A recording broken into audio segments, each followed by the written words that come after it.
President Biden is rejecting the possibility of stepping down after last week's poor debate performance. At a rally yesterday in Madison, Wisconsin, Biden said he's confident he can beat Donald Trump in November. And last night, the president sat down for a 22-minute exclusive interview with ABC News anchor George Stephanopoulos, where he addressed concerns about his age. Do you have the mental and physical capacity to do it for another 4 years? Please, I wouldn't be running if I didn't think I did. Look, I'm running again because I think I understand best what has to be done to take this nation to a completely new level. We're on our way. We're on our way. Joining us now, MSNBC political analyst and Columbia University professor of practice, Basil Smikle. He's the former executive director of the New York State Democratic Party. And Jennifer Horn, former RNC executive committee member. She's also a former co-founder of the Lincoln Project and host of the Is It Just Me or Have We All Lost Our Minds podcast. And Jennifer, I always love that. Welcome to both. Thank you.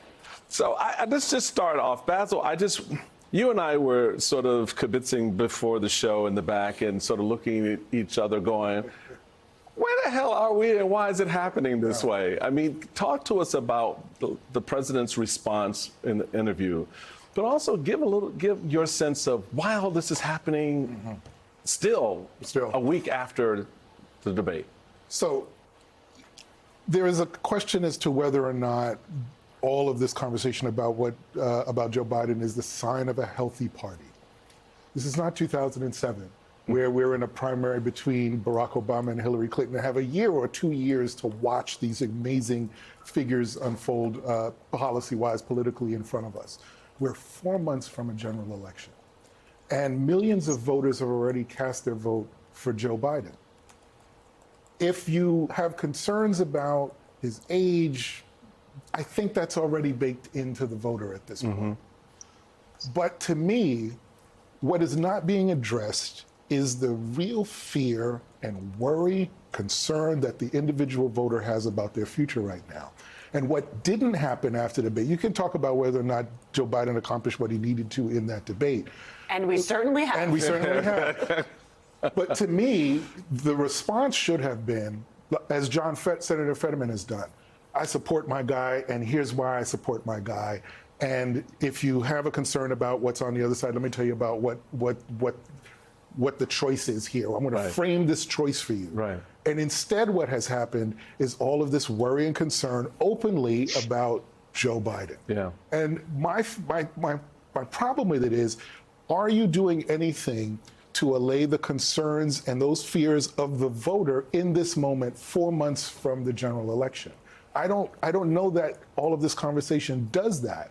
And if you're looking for, and most Democrats tell me that they don't think the party is strong enough. A sign of strength would be to go out and be behind your guy and give him the opportunity to say, okay, maybe I shouldn't be the one, let me pivot to somebody else, and let the party take us in that direction. You were giving the chairman the giggles, but Simone, there was a thread of what Basil said there that I have heard you say over and over again for the past week, which is we need to be listening to voters. This needs to be about the voters.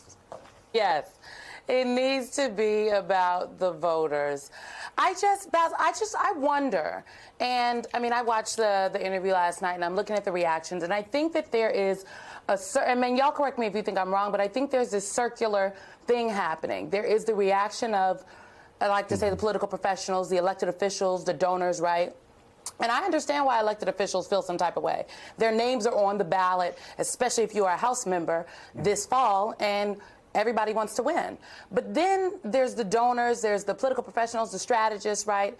And then there's the voters. And I think that and also there is the media apparatus and the reporters who have been covering the president, who are looking at this race and who are hearing from some of the aforementioned individuals. It feels to me like the political professionals and the media apparatus coverage can influence what the voters think or believe to be true, right? So when you talk to people, because I talked to, Melissa Murray and I went to Pennsylvania and talked to Black women right after the debate happened, that Sunday after, and the majority of the women in the room were like, I'm going to stick with Joe Biden. I think we should stick with Joe Biden. There were some folks who said after the debate, I thought everybody should drop out. But I'm wondering now, and in the coming weeks, as you speak to voters, will they be influenced in their thoughts about what they believe to be true about the coverage of it and what the donors and the political professionals are saying when it is the voters who are supposed to elect the representatives? I don't know. I mean, I'm working it out in real time like everybody else. No, I think that's absolutely right. And let me actually hone in on that last point that you made, because I think when you have millions of voters that have already cast their ballot for Joe Biden, we have to remember that if there is a movement to replace him, what happens next is not going to be decided among the millions of voters that have already cast a ballot. That is a process among a much smaller group of people that most of us may never know and may never see, and most voters may never know and may never see. And through all of this, over the next few months, what needs to come from the party, in my view, and the supporters of Joe Biden is a sense of stability. That is what the president ran on.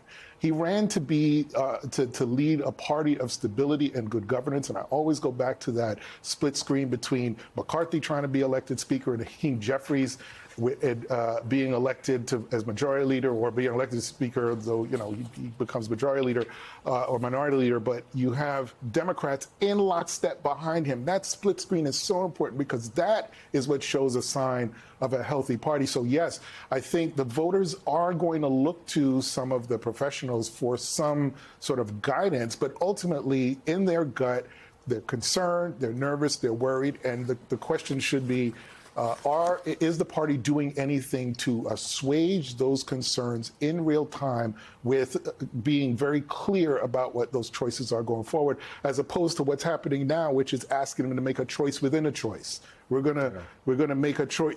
Hold on for the Democrat versus Trump. We got to make a choice between who the Democrat's going to be right now.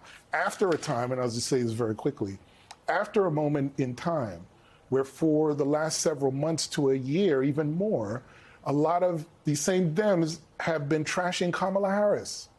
So now what has happened to the ticket with all of this negative attention being placed on the ticket as we go into the general election? I want you to take a listen, Jennifer, to what the president had to say in Madison, Wisconsin on Friday, especially given that his team was really hoping for a 1-2 punch, the president on the stump and the president in this interview. Take a listen. We'll talk on the other side. You probably heard we had a little debate last week. Can't say it was my best performance.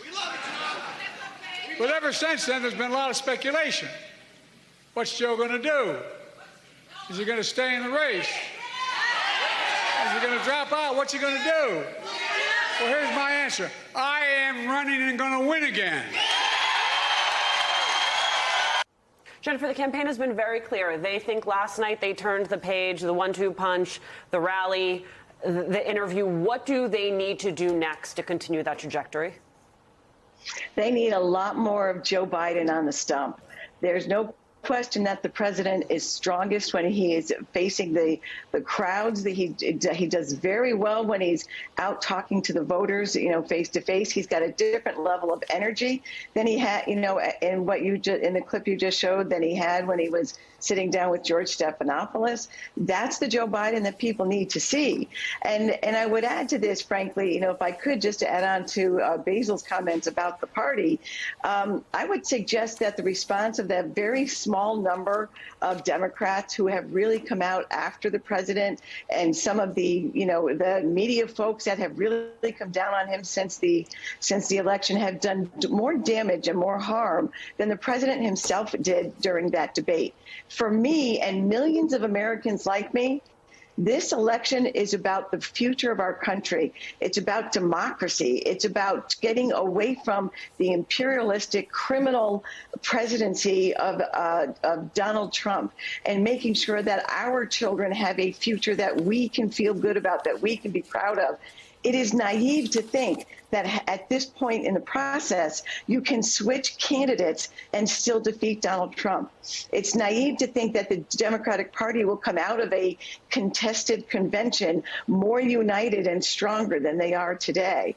I think that there's a lot more damage being done by folks other than Joe Biden when we look at how folks are reacting to this. Hey there, MSNBC fans. I'm Luke Russert, and be sure to join me, Rachel Maddow, Jen Psaki, Lawrence O'Donnell, Steve Kornacki, Joy Reid, and many more September 7th in Brooklyn, MSNBC Live Democracy 2024. Click on the link for ticket information. We will see you there.